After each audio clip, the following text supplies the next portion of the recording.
मेरा नाम खुशी है चुड़ैल जी। अरे वाह, कितना प्यारा नाम है तुम्हारा। तभी खुशी की सौतेली माँ शालू आ जाती है और फिर से गुस्से में बोलती है, अरे अब तक खाना नहीं बना? एक नंबर की कामचोर है, पता नहीं किन सपनों में खोई रहती है। रुक, अभी सबक सिखाती हूँ।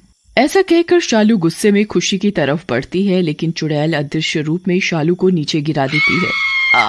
अरे मर गई रे, इस लड़की के चक्कर में गिर गई रे, मेरी कमर, हाय रे। उसके बाद शालू उठती है और दर्द में कराहते हुए वहां से चली जाती है। चुड़ैल और खुशी हंसने लगते हैं। देखा मेरा कमाल, मजा सिखाया ना तुम्हारी चुड़ैल सौतेली माँ को। बेटी तुम खुश रहा करो, जब तुम खुश होती हो तो कितनी प्यारी लगती हो। सही किया चुड़ैल जी, आपने बहुत मजा चखाया इन्हें, लेकिन अभी मैं आपको जाने नहीं दूंगी, अब आपको मेरे साथ ही रहना होगा। खुशी की जिद के आगे चुड़ैल की एक नहीं चलती और वो खुशी के साथ रहने को तैयार हो जाती है। इसके बाद खुशी को जो भी काम उसकी सौतेली माँ बोलती, चुड़ैल अपने जादू से चुटकियों में कर देती। एक दिन शालू को खुशी पर शक होता है। आजकल ये कलमुई बहुत ही ज्यादा चहक रही है और सारे काम भी हंसते हंसते कर देती है।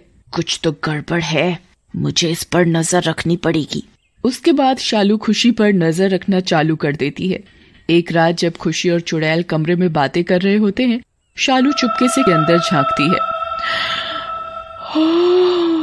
अरे मर गई रे, ये तो चुड़ैल है, लेकिन ये नास मिट्टी से हंस हंस के क्यों बातें कर रही है? ये लड़की तो सच में मनहूस है, इसने तो घर में चुड़ैल ही बुला ली। अगले दिन सुबह शालू चुपके से एक तांत्रिक के पास जाती है और उसे रात की घटना के बारे में बताती है।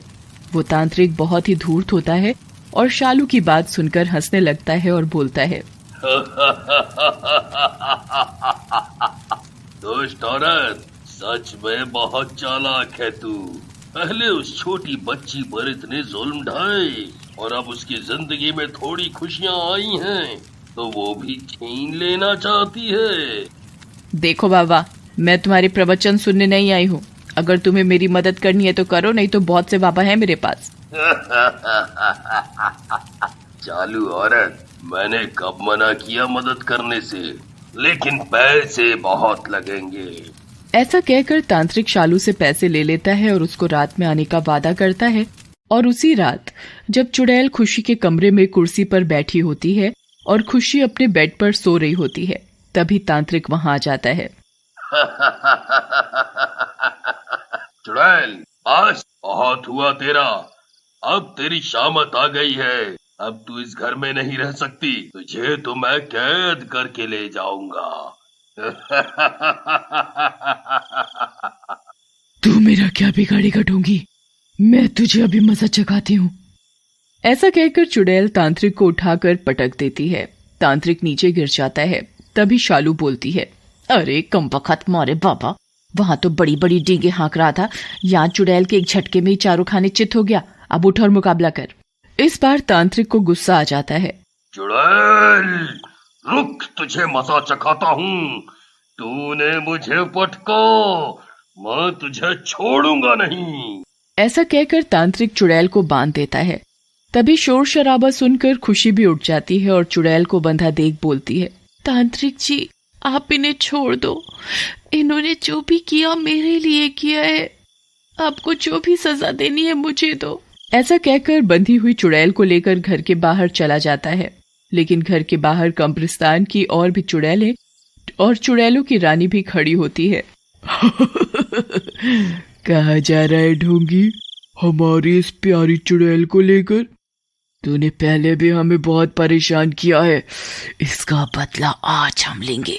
ऐसा कहकर रानी के साथ आई हुई चुड़ैलें तांत्रिक को उड़ाकर ले जाती हैं और ऊपर से छोड़ देती हैं। नीचे गिरकर तांत्रिक की मौत हो जाती है। उधर मौका देखकर शालू वहां से भागने की कोशिश करती है, लेकिन तभी रानी चुड़ैल उसे पकड़ लेती है। तू कहाँ भाग रही है दुष्ट औरत, तुझे कैसे जाने दे सकते हैं? इससे पहले चुड़ैल शालू को मारती खुशी रानी चुड़ैल के पास आ जाती है और बोलती है, इन्हें माफ कर दो रानी चुड़ैल जी, ये जैसी भी है मैंने इन्हें हमेशा अपनी माँ समझा। इन्हें मत मारो, मत मारो इन्हें। देख दुष्ट औरत, तूने इस बच्ची के साथ कितना बुरा किया, लेकिन ये फिर भी तुझे माफ कर रही है। शर्म आनी चाहिए तुझे। मुझे माफ कर दो, मैं आज ही ये गांव छोड़कर चली जाऊंगी और खुशी को कभी परेशान नहीं करूंगी। नहीं, अब से मैं अपनी चुड़ैल माँ के साथ ही रहूंगी। ऐसा कहकर खुशी बदसूरत चुड़ैल को गले से लगा लेती है और सभी चुड़ैल भी बदसूरत चुड़ैल की अच्छाई को देखकर उसे अपना लेती हैं।